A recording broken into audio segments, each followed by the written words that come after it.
Motorimizni qo'yamiz.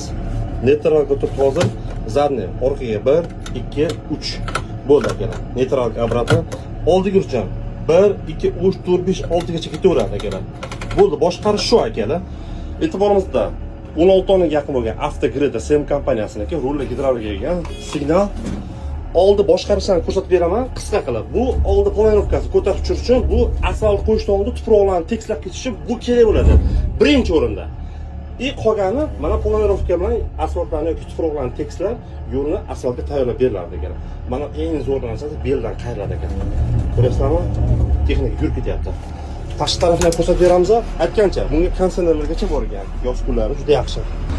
Yaxshi tomoni boshqa 15 ta 16 tonnali avtogridlarga qaraganda oldi planirovkalar yarim metrga shirok ekan.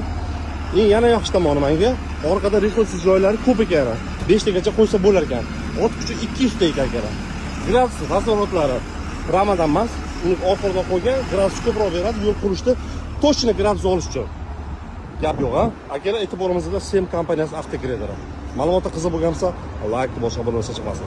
Hammaga omad.